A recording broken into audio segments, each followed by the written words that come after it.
All right, welcome everybody. This is Unpoured Perspectives. I'm Joel Backus. This is Bobby Lavins and Kevin Don. And joining us today, we have Don from Last Straw. How's it going, Don? Living the dream. How are you? Doing all right. Nice to have you with us, especially on the inaugural week of a special whiskey drop for Southern Ontario sippers, but also in conjunction with Spirit for Us. I know you've done a lot of work with all three of us in recent months. So thank you for that, and we're really honored that you could be here with us.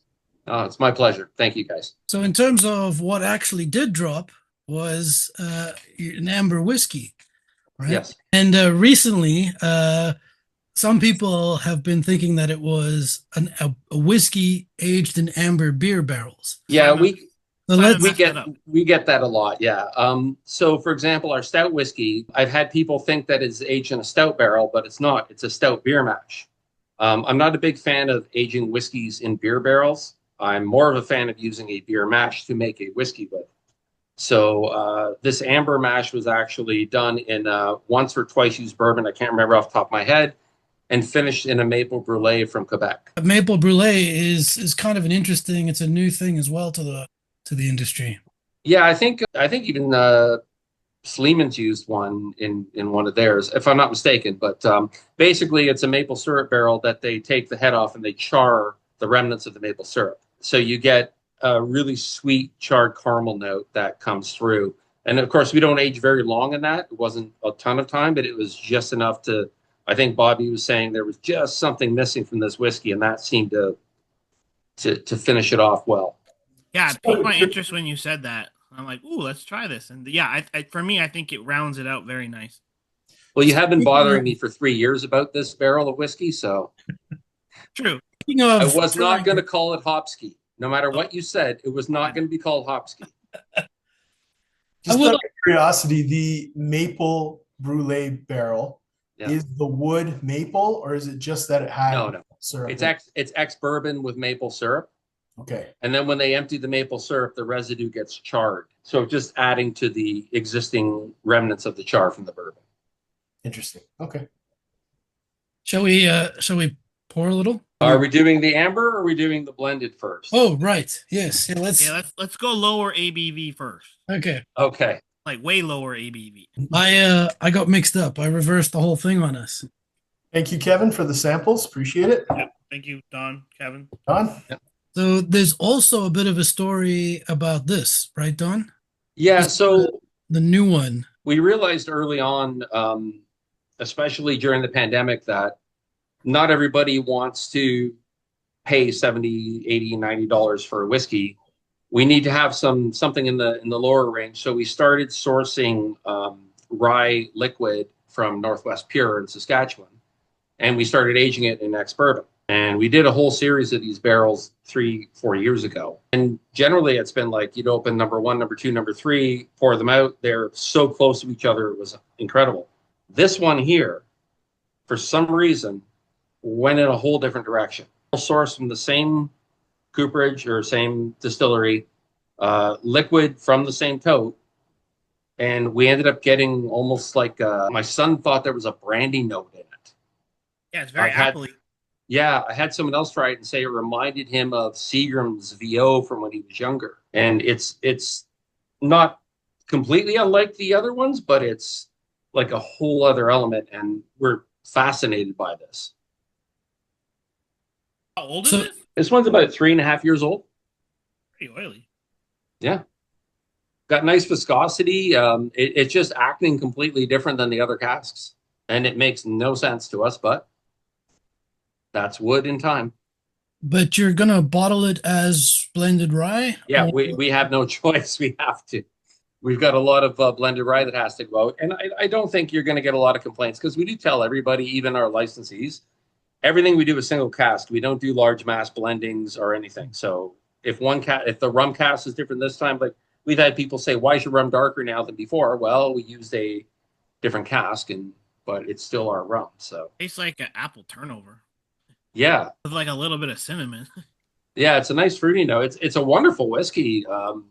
and it's $32.95. Yeah. I don't want to tell too many people because I don't want to burn it out too quick. Yeah, It's so funny. great. I produce whiskey and I get concerned about selling it too fast. So I don't have whiskey for people who come in for whiskey. So I get a lot of vanilla, like a lot of vanilla on the palate. yeah, it's funny. Usually I find I get more vanilla from a new cask Mm-hmm. and less from an ex-bourbon. But this one, yeah, you're right. It's got vanilla. It's got all sorts of fruit notes. I think it's wonderful. Yeah, very nice.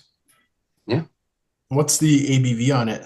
40%. Wow. Nice. Definitely I mean, some very green easy. grape, some white pear. yeah, it's very easy sipper. Yeah. It's of the blended ryes, it's the best. We call it blended rye because we didn't know what else to call it. Because our other ryes that we make, we just call rye. So we call it blended. I have a bottle of blended. I don't know where it is though. Of the other one somewhere here. Of the previous cask. The previous one just reminds me more of like, you know, a Crown Royal, CC, a Wise. It's a very good Canadian rye, excellent flavors, great mixer.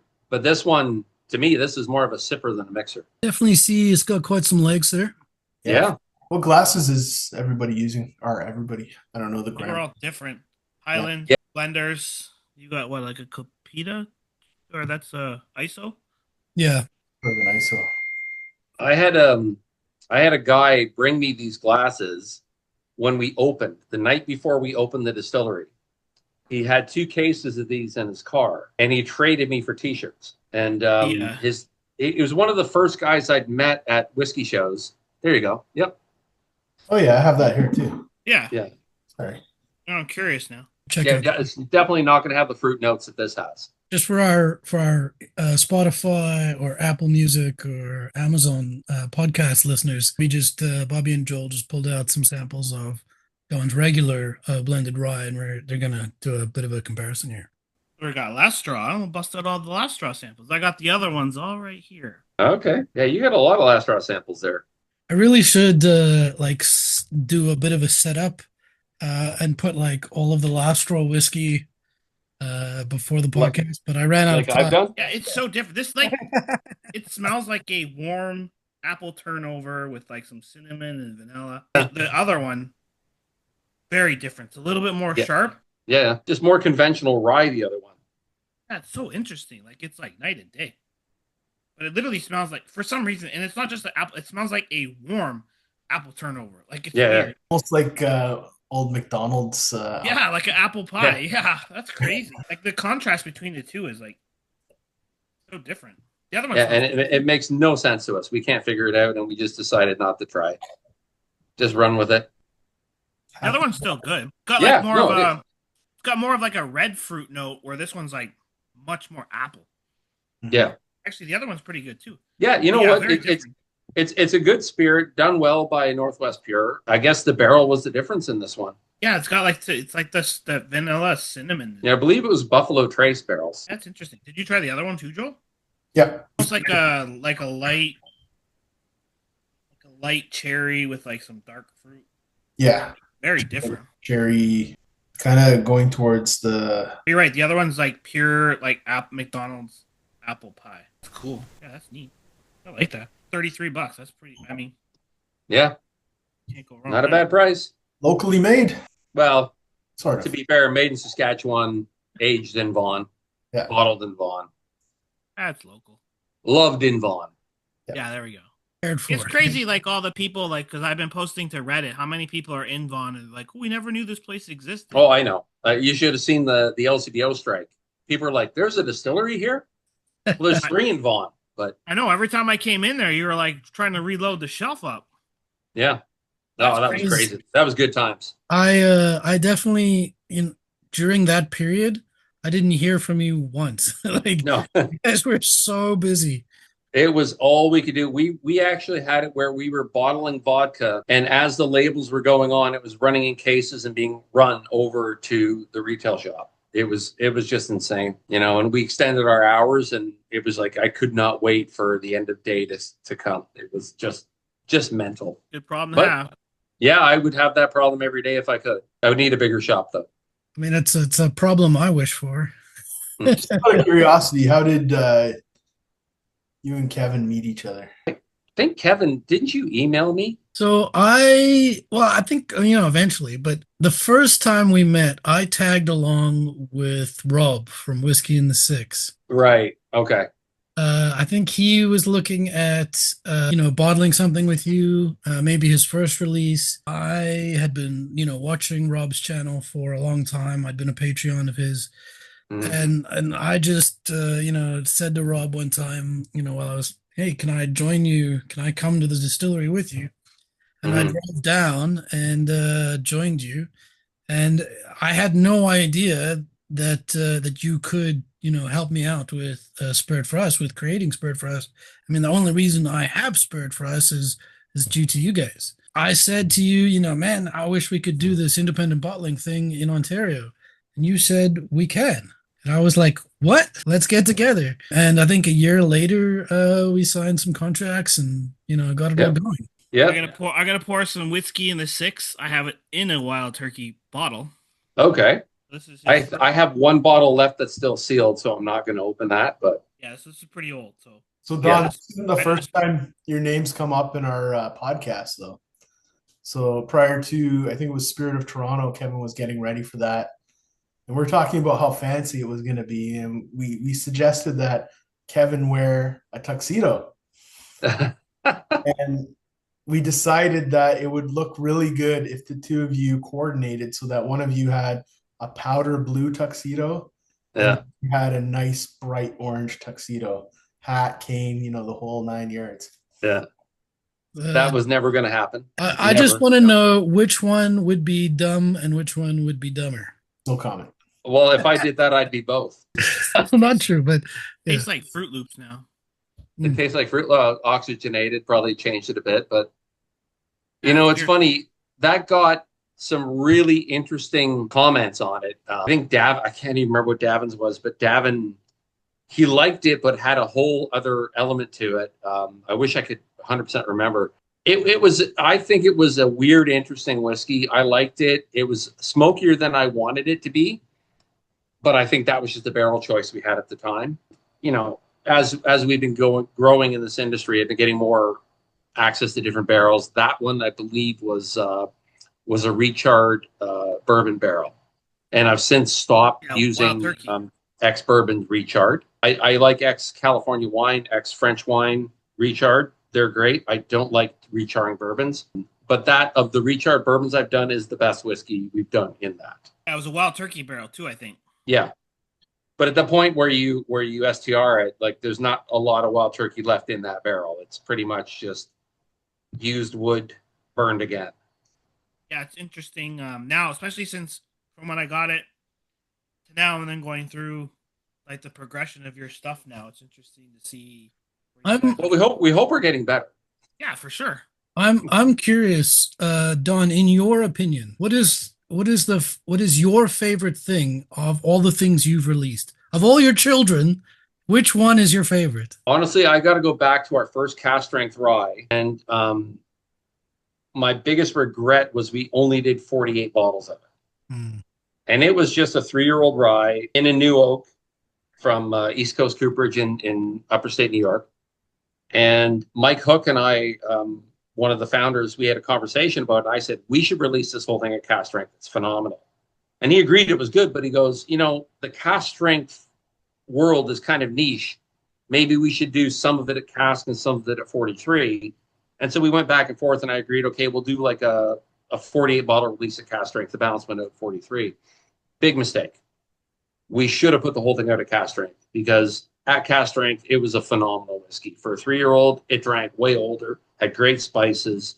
It had that quintessential Last Straw note to it that people seem to be able to pick off now, which I'm actually honored that they can. But yeah, I wish we did a lot more of that. We had a lot of requests for that. Yeah, I only got a sample of it. It was very good. Now, that was my favorite because of the reaction I got for it. And I did love drinking it, but I only got small samples of it. I never even got a full bottle. Oh, no. Yeah. And I wish I did. Was that the one that had the bubblegum notes? Or was that after that one? Could not remember if people said that or not. Mm. I just know that I had a few people comparing that to the Lot 40 of the day and the Alberta Premium of the day cast strength. And it was holding its own with those. And I don't know the age statements on those because I don't think anybody really puts one up, but they're definitely more than 3 years old. Mm. And that was a 3-year-old whiskey punching way above its weight. My favorite rye from you is that one that had that bubblegum note to it. And to me, that was so distinct and so unique and so wonderful. I'm sort of saving it. Nice. Yeah, we've done a few casts that I've really liked. I just love the reaction of that. If I'd have to pick another favorite whiskey of ours, it would be the Stout, and it would probably be this release of the Stout. Although the Amber is starting to grow on me more than I thought it would. It's just, I think Bobby beat me to death on it so much that I just kind of ignore it. He tends to do that on a lot of cases. Oh, yeah. Well, it's cool because like we've done Macalonis and they're like more traditional. Yeah. It's good. And I'm like, this is like different. Like it's completely different. People are like, well, what do you can you compare it to? And I'm like, you can't. Nothing. There's nothing you can compare this to. And it's interesting now watching like the Reddit comments and then with our own group, the people like arguing back and forth, like it tastes like this, it tastes like this. It's got this in it, it's got this in it. And we're like, that's what makes this so interesting because it's going to be one of those that like people are going to be like, I don't know what I get. Like, no, everyone today was like, okay, it's got the spice, it's got to be a rye. And I'm like, there's zero rye. They're like, okay, but it's sweet, zero. so it's got to be all corn. And I'm like, there's no corn. No like, corn. I posted the label. Like, does nobody read? Like, so that was one of my favorite parts of this process was having these samples, me knowing what it was. And there's like a constant lineup of people coming to pick something up or drop something off. So if I had a few minutes, I'd say, hey, just come sit down for 1 minute. I want you to try something. And just watching their face as they kind of figure it out, try and figure out what the grain is and the ABV and what is that unusual note there. Like, I've never really tasted something like that. I'm just like rubbing my hands together going, yes, this is the one. This is a really good one. So yeah, I had a lot of fun with that. A few people coming by and just trying it blind and trying to figure out what it was. The most confusing whiskey I think we made, this is fairly confusing, but the rice whiskey confused a lot of people. That's true. And I used to say, we had, if you went to a whiskey person, you're doing a show and you're pouring this and you don't tell them what it is. The first sip was confusion. The second sip was intrigue. And the third sip was acceptance that, yes, it's a whiskey and it's damn good. And that's what the rice did to everybody. It was incredible to watch people go through that. And unfortunately, the problem with the rice whiskey was the price point. And that's the Rice Tail series? The Domain de Red Tail series, yeah. So Mark Hayhoe, who used to own K2 Milling, and he owns a farm he calls Domain de Red Tail. We do some stuff that grows on his farm, but we also do things when he was a miller as well, where he'd say, hey, I've got this, can we do something with it? And that's how the rice came to be. So we did the rice and rye. The rice and rye came out first. The rice came out next. Sorry, Joel, you should have samples of all these too. The interesting thing about that is we had a whiskey club come from Switzerland, and they bought a cask of rye from me, and I've just recently given them samples of it. It's been 1.5 years now, 2 years since they bought it. So they're going to have it. We're going to export it to them when they think it's ready. They tried that rice just on a whim, and they offered us $12,000 for the cask, which is insane. That was a lot. And I called Mark, and I said, Mark, we just got offered $12,000 for your cask. And he said, tell him I want $17,000. So they said, I'm sorry, we can't pay that, but if he wants to come down to 12, we'll do it. And then when we put it out, we did the math backwards and said, we have to sell this for $120 to meet what they offered. Yeah, so it was a lot. I'm glad we did release it as a Last Straw product and it didn't go offshore, because it did give us a lot of cachet. It won some awards, and it just also cemented our but our desire to be different and to try different things, because I never turned down an idea. They don't all work out, trust me. The ones that don't work out, you're barely ever going to see them. But the ones that work out, the rice one has a lovely nose on it. Like, it does. I think it drinks a little bit more than the 45% it is. But yeah, it's got a pretty nice nose to it. I'll have to go dig through my cupboard. I know I have it somewhere. I thought it's more of a delicate note to it. Like it's more of a delicate whiskey that I find, and especially as you start drinking. And I know what you mean. It drinks a little hotter than it is. but it also doesn't have that like severe bourbon burn or something like you would get like from a fiery malt or anything. It is very, very smooth and long. It just goes and goes and goes. Yeah, you can tell. You can get the brown rice note, which Yeah. is nice. But you only get it once you know it's there. Once you know it's rice. If I don't tell you what that grain is, you have no idea. Yeah, Nobody's searching for brown rice. And it's in you. And can you say what X wine barrel it was in? I believe that was in an American. It was a red wine barrel. Yeah, from California. Oh. But it was milled and recharred, so there wouldn't be a lot of the wine note in it. It's actually pretty good. I think it's a fantastic whiskey. The nose is like when you open a fresh bag of brown rice. It's funny. We found that it sold really well to big whiskey aficionados, like guys that had big collections loved it. Women who don't drink whiskey loved it. Mm. And I think it because of the note it gives, it's this whole other element to whiskey. And I think there should be more of it. We just did a jasmine rice that we're finishing in a Chardonnay barrel. So we'll see where that goes. But I think rice should be looked at a little more than it is. That one that you had, I loved. Yeah. That one that you had at like 70-something% was nuts. Oh, the rice and rye. That was so good. Yeah, that was really good. Yeah. I'd like to do that again. The problem is, well, you guys know this now, especially doing your own barrels. It's expensive to lay down whiskey. Between the barrel, the grains, the time, the effort. That's the problem. I can never make enough whiskey. Yeah, I like the nose on this is really good. So do we want to, we've obviously talked about whiskey for a little bit, and we talked about your favorite child.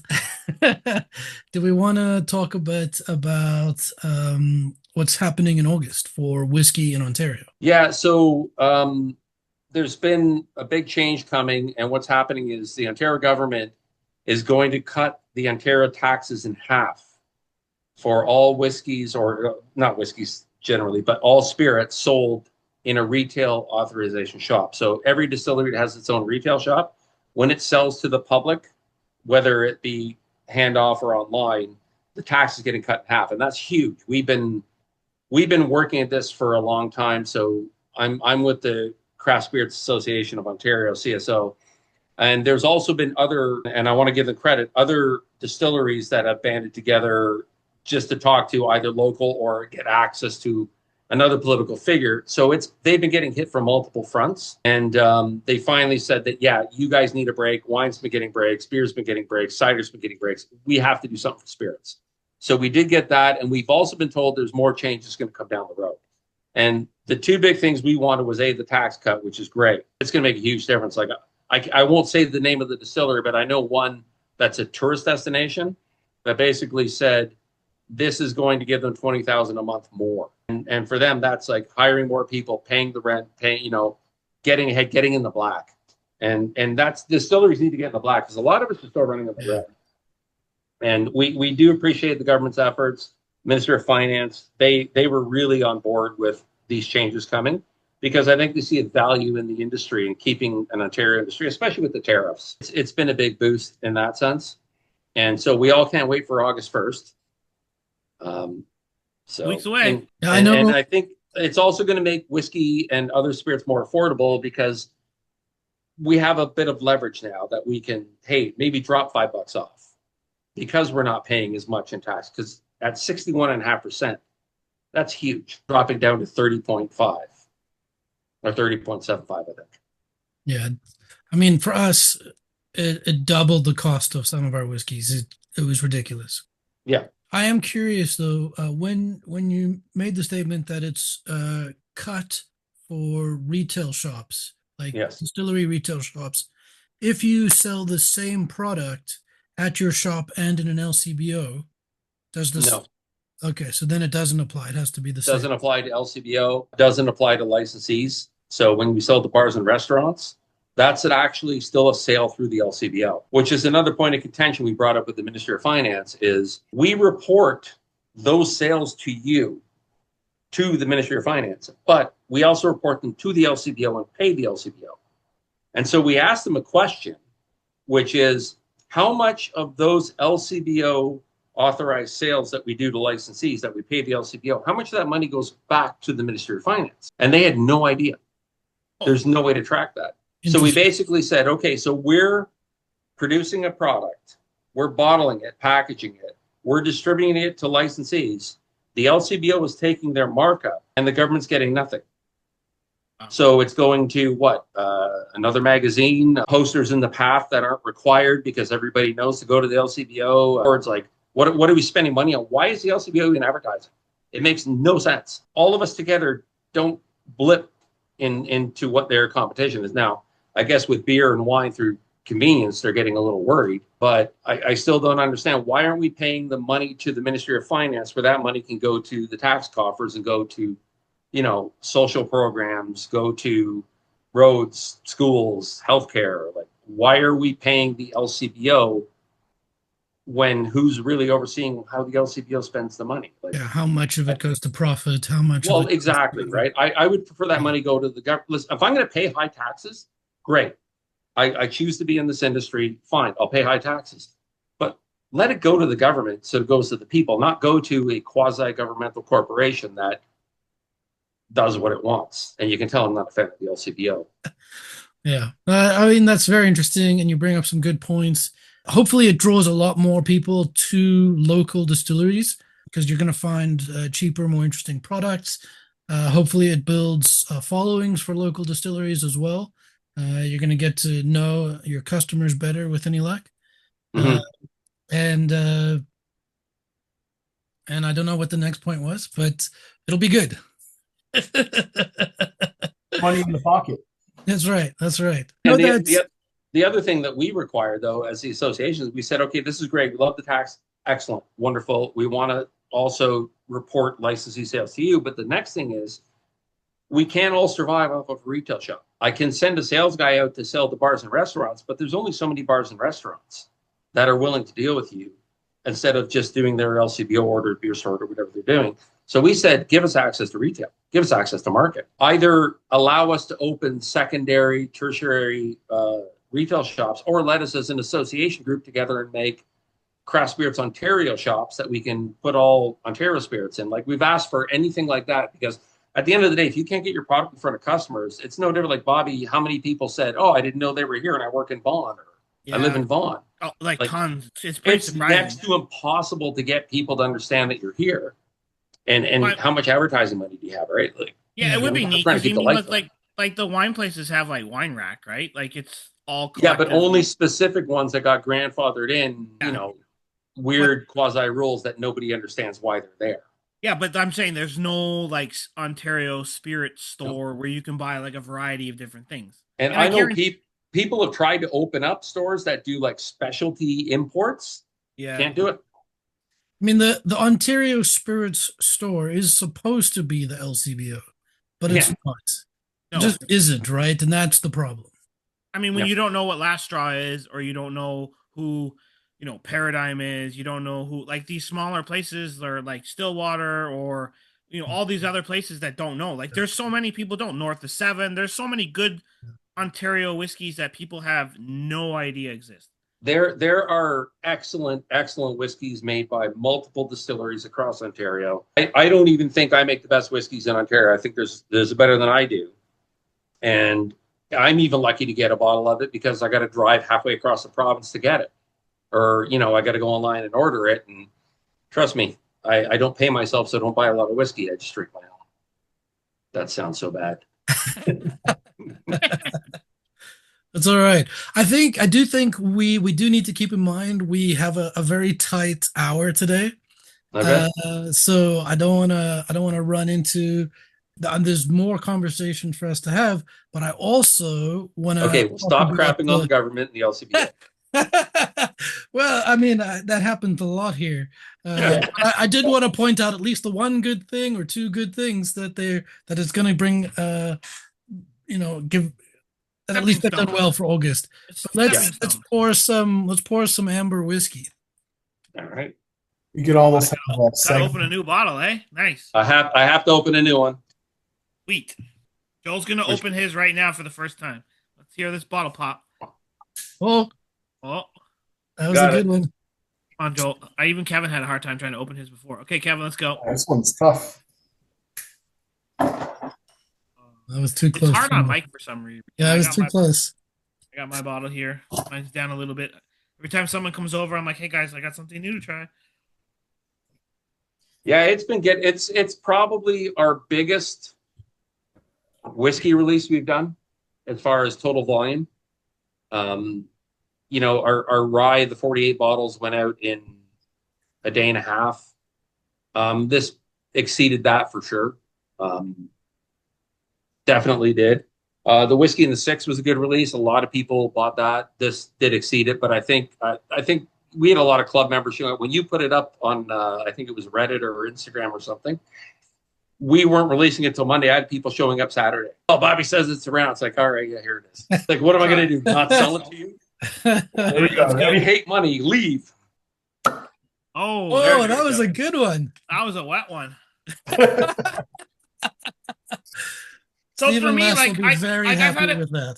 I've had a few people say they've given this whiskey to some not whiskey enthusiasts, and they thought this was hot. But for me, I don't find it that it's hot. I think it's where it should be. Well, it is 63, so it is going to be hot for a lot of non-whiskey drinkers. It's true. I just love like the combination of like there's a little bit of grain in there. Like even my brother-in-law's like it's like brown sugar, brown butter. I don't know. I find it's good. I find you get like if you really dig into it and you let it really sit and you get a little bit of the floral-y hops. Yep. Of it. A little hoppy note comes out. And then end is like the burnt maple. Like you do get like that hard candy, burnt maple candy. Almost get like a Foursquare note off it. Yeah, I mean, we've given it to a few people and they thought it was rum. So I'm like, we've had rum. Oh, wow. I've had like 100% corn. Some thought it was rye. Some thought it was like a corn rye mix. I don't know. Someone said like they didn't. I forget what they said, but it wasn't like any spirit I've ever heard of before. And I'm like, I don't know what you're talking about. So, well, I think the maple brulee really probably pushed that rum note. Sorry, I got a fruit fly flying around. I'm in a distillery, so we get a lot of them. But yeah, I think that maple brulee really brought that element into it, brought that sweetness, brought that rum note. So the Foursquare, I could see that coming out of that. And I had a lot of people like, oh, it's maple. It's going to be like godly sweet. And I'm like, no, it's like the blend of the base and then the maple melded together. And it's the right amount of sweetness. Yeah. I do think though, when you add like a few drops of water, it does get a little bit more sweeter. I actually don't get maple at all. I get the brown sugar and the butter, and I get toast. Like to me, that toasty profile. And the first time I tried it with you, Don, in the shop there, to me, it really spoke of an amber beer. Mm-hmm. I realize that you're not exactly tasting the mash through the alcohol, but right. To me, there is a very similar profile here that is at work when I drink an amber beer, and that memory. It feels very reminiscent of sitting on a patio drinking a good amber beer. Yeah, and I love a good amber beer, and it's very hard to find a really good one. Yeah. But even like my brother-in-law's like, when you have a beer and then you go to this, he's like, it just makes this whiskey that much better. And you can definitely taste now. You get that beer note, and then a little bit of the florally note, and then you get. For me, I do get the maple. It comes in maybe not crazy maple, like you get that brown butter, and then it comes through and it mellows out. And the more and more you drink this, the less hug you get. Like you might, Kevin, you're like, you get a good hug as you go, but when you start drinking this more, it's just really good. Well, but to be clear, when we say hug, like just a bit of warming, like there's no burn for me on the 63. I find the beer note, I really get it at the end. Like if I just sit on my palate, I feel that amber beer. I feel that Vienna style lager in the back of my palate, in the back of my tongue. I really like that sensation. The thing, like the texture of a whiskey, I can't even speak. The texture of a whiskey speaks a lot about it, and I get this real savory, oily kind of flavor to it, and it tastes so nice. It finishes so nice. It's funny because I've mentioned this a couple times about this whiskey. I'm not a smoker, but I keep catching this kind of like marijuana note. Right? I said that to Tim Wilson. I saw him today. Yeah. And he said, Joel, did you know that hops and marijuana are actually in the same family? Yeah. I didn't know that. So there you Very go. interesting. Yeah. Yeah. It's weird because I had That's someone. the- So if you like physically touch this, it's super oily. Yeah. And I had someone today tell me, and I won't mention names, but if you're listening, you definitely know who you're going to be. They thought that the mouthfeel was thin, and I'm like, "You're ridiculous." He's like, "I don't think this is oily. I don't get no mouthfeel." And I'm like, "You're crazy because this is not thin whatsoever. Yeah. This coats your mouth. You get a nice mouthfeel." I don't know what they're thinking. They're crazy. It drives me nuts. You know who you are. This is a lovely whiskey, and thank you for making it, and thank you for bringing Yeah. it to market. I am thoroughly enjoying it. I mean, for me, I'm lucky because I'm in Vaughan every week, a couple times a week, and I've been bugging Don now for a while. I go in, have a couple drams. You Hours you go by. you beat me to it. Yeah, I mean, hey, I go in. He's like, "Hey, you want to try some stuff?" Yes. Yeah. I'm doing a barrel pull today. Oh, what is it? Oh, it's this amber beer I did 5 years ago. It's 73 or 4% or whatever. And he goes, "Oh my God, release this, call it Hopsky." It's like, no. I kind of actually would have gone with Hopsky. Like I thought it was, I kind of liked it. yeah. Yeah, but I have to live with myself, so Okay, Amber Whiskey. I mean, I was just nice that your partner there, Jose. He blended our label into the Jose. label. Jose. Okay, so He's Portuguese. It's Jose. Everybody calls him Jose. That's Spanish. He's Jose. Hard Jose J. Amigos. Okay, Jose. Gotcha. I have to correct it because so many people call him Jose. It isn't funny, and I just stopped correcting people live. That's okay. Yeah, no, he did our logo. It blends. It stands out. It's nice. Yeah. Same coloring. Did a great job. Yep. Joel did a cool job with the label. It looks cool. People that know what it means knows what it means. I have no idea. So. Yep. No, we're happy with it. It looks good. It's got a good presentation. Oh, the sticker. I'm curious to know though what Davin's gonna think. So hopefully he gets to try it. Yeah. So I keep forgetting to give these to people, and Jose keeps putting them in the bags as I'm filling them. So awesome. Whatever. I mean, each their own. Some people aren't gonna really care. The people like us that are nerdy like stickers. I don't know why, but we do. I mean, I don't like stickers, but I do like stickers on whiskey for some reason. See? It's like a weird thing. It's the tater in all of us. I do have a question for you, Don. And again, maybe this is a little bit of a geeky question, so don't spend too much time on it. But I haven't seen a lot of whiskeys out there that have been very specifically, focused on distilling different kinds of beer, like actually making a specific beer, or like making a hop beer, making a stout, like a specific stout, or a lot of it is just a wort that you distill. But this sounds like it was very purposeful, and maybe you can speak to why that doesn't happen a lot, or why you chose to do it. But doesn't like Grain Hedge kind of do that, and like Two Brewers kind of do that? Well, Two Brewers basically, like I've talked with them on a different podcast, and basically they are doing a beer wort. Of course, they're doing it off the grain. So most of my worts are on the grain. So I do more of an American style mashing, and I will mash different grains in if I'm going to do different grains together. But so I use a flour. They use a malted barley cracked more so like a beer mash. So their fermentation's on liquid only. My fermentations are on grain. So to be clear, that means that the grain is still in the wort, whereas so mine's the wort is more clear and doesn't have a lot of the grist or whatever. Exactly. I make a thin bread dough, and they make like a liquid.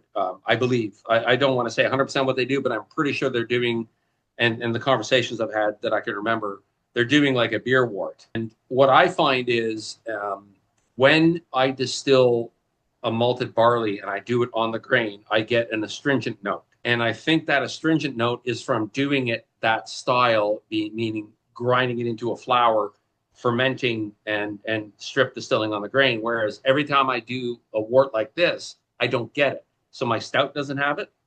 This amber doesn't have it. And so I'm of the opinion, and it's just my opinion that's worth 5 cents, that when you do malted barley, it should be done in the Scottish Irish style, which means lagered, separated, fermented as a clear liquid or as a cloudy liquid, as opposed to bred to a mash like a bourbon. And I've had conversations with other distillers who tend to agree, and even I had a conversation with Don Livermore one time, and he said that he can pick off a bourbon that has a higher barley mash because that's how they do it, and he picks up that note. And it was this off the cuff conversation we had, and we both agreed that yeah, there's something to that.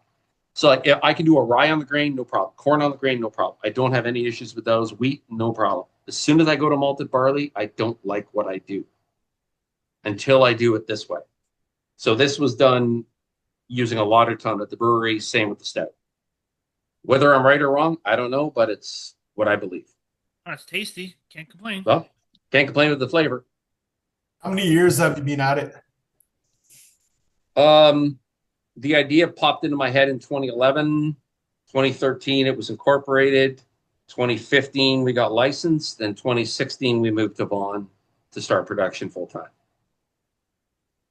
Now, the idea that popped into your head, is there some kind of background to that, or was it something ruminating for a while? It was basically, so I've been in construction all my life since I was probably, I think I went to job sites at 11, 12. And my dad did heavy construction, sewer, water main, excavation, concrete. So I'd been in that all my life.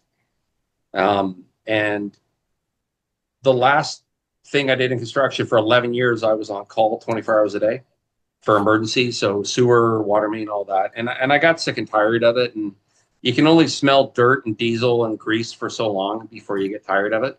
And I wanted to do something different. And I grew up in King City.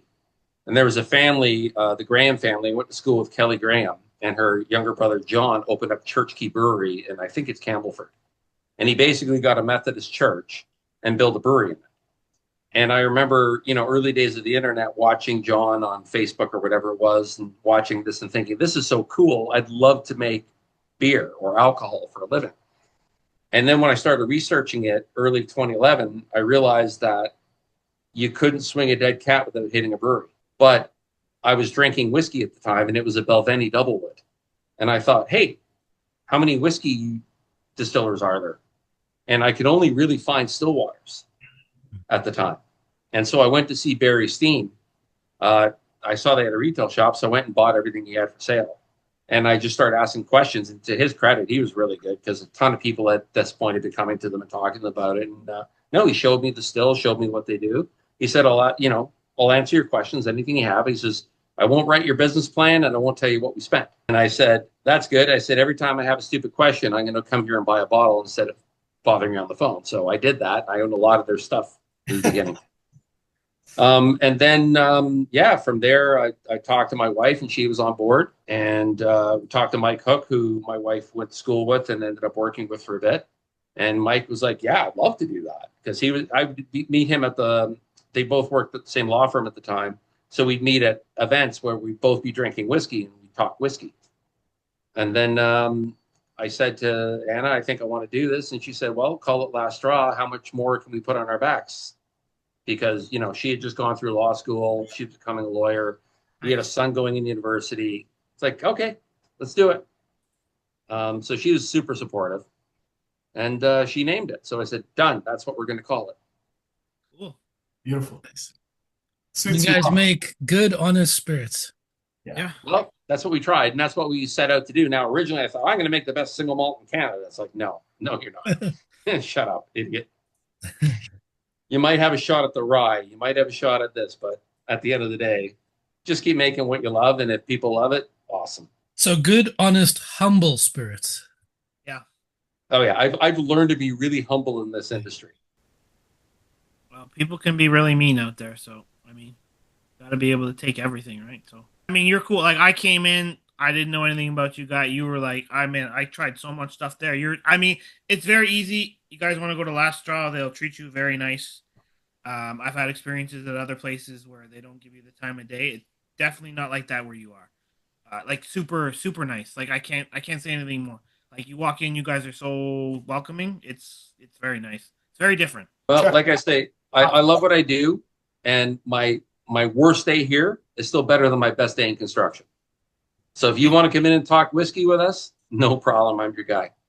Bobby, you should send him a sample of some Carney stuff. Get that diesel grease and dirt kind of nose on it.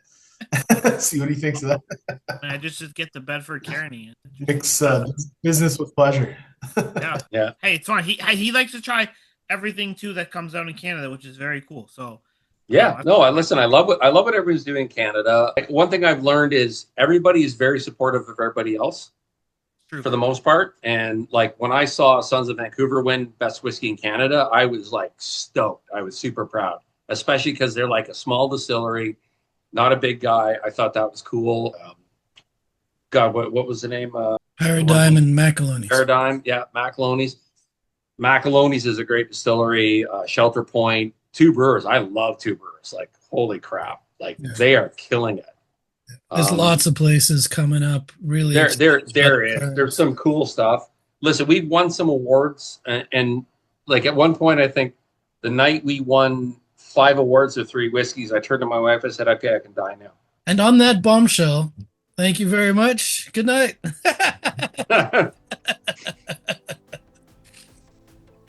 In all seriousness, we are coming up against our very hard stop. We have about 1 minute left. I think, that was a wonderful podcast. Really love talking to you. You're welcome back on anytime in the future. And, I must have 8 or 9 bottles of Last Straw by now. What, that's it? Damn. I have to buy more. I'll buy more next time. Here. Yep. Thank you very, very much. And you have been listening to Unpoured Perspectives with Bobby, Joel, and Don. Thanks, guys.